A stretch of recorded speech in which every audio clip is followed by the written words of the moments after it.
नमस्कार दोस्तों, मैं विनय दुबे मुंबई से। आज कुछ कारणों से मैं सुप्रीम कोर्ट नहीं पहुंच पाया।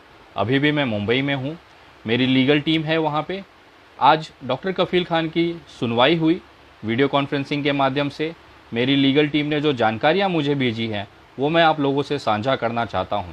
आप लोगों को जानकारी मिल ही चुकी होगी लगभग, लेकिन आज कोर्ट रूम में हुआ क्या उसकी जानकारी मैं देना चाहता हूं, क्योंकि बहुत ही ये रोमांचक था और बहुत ही एक सकारात्मक था।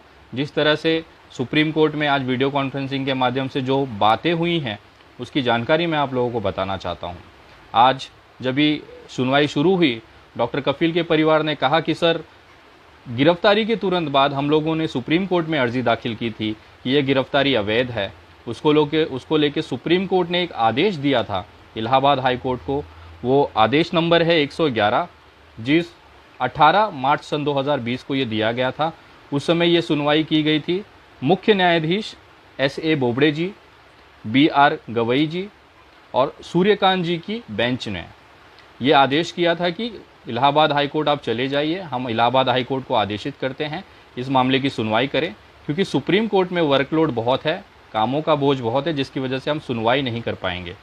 इसके बाद कफ़ील का परिवार इलाहाबाद हाई कोर्ट जाता है, लेकिन वहाँ पे भी लगातार अन्य कारणों से, किसी भी कारणों से, छोटे छोटे कारणों से सुनवाई टाल दी जा रही थी।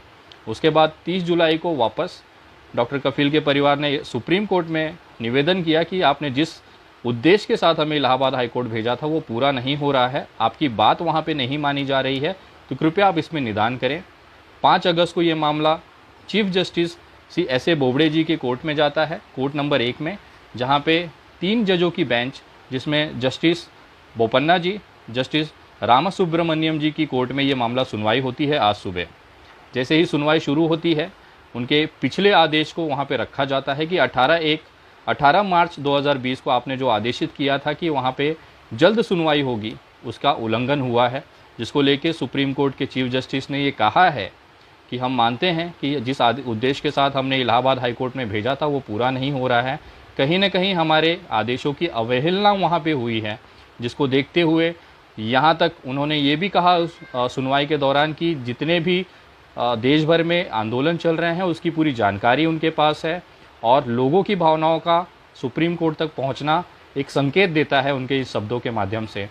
कहीं ना कहीं उन्होंने डॉक्टर कफ़ील के साथ में संवेदनाएं रखी हैं और इलाहाबाद हाई कोर्ट को आदेशित किया है कि आप 15 दिनों के अंदर अंदर इस मामले को निपटाएं। अगली सुनवाई जो है वो 19 अगस्त की है, और अब हम जाके कहीं उम्मीद कर सकते हैं कि आप लोग जो पिछले 6 महीने से मेहनत कर रहे थे, आप लोग जो जिस तरह से सोशल मीडिया पे आवाज़ें उठा रही थी, ज़मीनी स्तर पे जो आप लोग मेहनत कर रहे थे, डॉक्टर कफ़ील का परिवार जिस तरह से लड़ाई लड़ रहा था, हम सभी सामाजिक कार्यकर्ता अपनी अपनी क्षमता अनुसार जिस तरह से हमने देश के सामने डॉक्टर कफ़ील की बेगुनाही के सबूत रखे, उनकी आवाज़ें उठाई, अब उसका निर्णय आने का समय हो गया है। ये केस पिछले 25 दिन पहले मेरे पास आया था, जिसके बाद मैं लगातार इस केस पे फॉलोअप ले रहा हूँ। 2 से 3 बार मैं इलाहाबाद हाई कोर्ट गया, पिछले हफ्ते मैं सुप्रीम कोर्ट भी गया था, लेकिन अब ऐसा लग रहा है कि अब इस केस का सुखद अंत आने का समय हो गया है।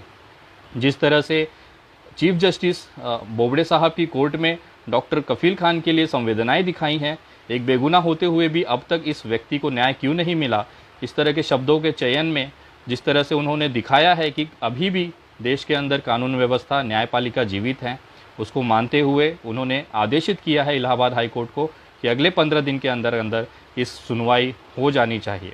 चाहे मामला निरस्त हो, चाहे उनकी रिहाई हो, जो भी हो, एक तरफा कर दिया जाए इस मामले को। इसको लेके अब अगला जो सुनवाई है वो 19 अगस्त को इलाहाबाद हाई कोर्ट में है, और मेरी पूरी कोशिश रहेगी 19 अगस्त को मैं इलाहाबाद हाई कोर्ट में रहूं और आप लोगों को वहां से वो खुशखबरी दूं जिसके सुनने के लिए आप इतना बेताब हैं। पूरा देश बेताब है, पूरा देश इंतज़ार कर रहा है, और सबसे ज़्यादा इंतज़ार उनका परिवार कर रहा है, उनके भाई कर रहे हैं, उनकी पत्नी कर रही है। तो ये आप लोगों की दुआएं, आप लोगों की आवाज़ है, और ख़ास तौर पे डॉक्टर कफ़ील के परिवार ने जिस तरह से इतनी बहुत समय बीतने के बाद एक निराशाजनक सारी चीज़ें होने के बावजूद उन्होंने हिम्मत नहीं हारी और लड़ाई लड़ते रहे। मैं उनके परिवार को सैल्यूट करता हूं, और आप सभी लोगों को नमन करता हूं कि जिस तरह से आप डॉक्टर कफ़ील के साथ खड़े रहे, और अब जाके कहीं ना कहीं उम्मीद कर सकते हैं कि डॉक्टर कफ़ील खान रिहा हो जाएंगे। मैं आप तमाम लोगों को धन्यवाद करता हूँ। इसी तरह से मूवमेंट चालू रखें। अगले 19 अगस्त को जब इलाहाबाद हाई कोर्ट में सुनवाई होगी, हम आशा करते हैं उस दिन डॉक्टर कफील खान की रिहाई सुनिश्चित हो जाएगी। अगर आप लोग अभी भी मेरे फेसबुक पेज से नहीं जुड़े हैं तो कृपया मेरा फेसबुक पेज है द विनय दुबे, जिस पे 2,12,000 के आसपास फॉलोअर्स हैं, आप उस पर जुड़ें। आप मुझे इंस्टाग्राम पे भी जुड़ सकते हैं। मेरा इंस्टाग्राम आईडी है @विनय दुबे इंडिया। आप मुझे ट्विटर पे भी जुड़ सकते हैं। मेरा ट्विटर हैंडल है @the_विनय दुबे।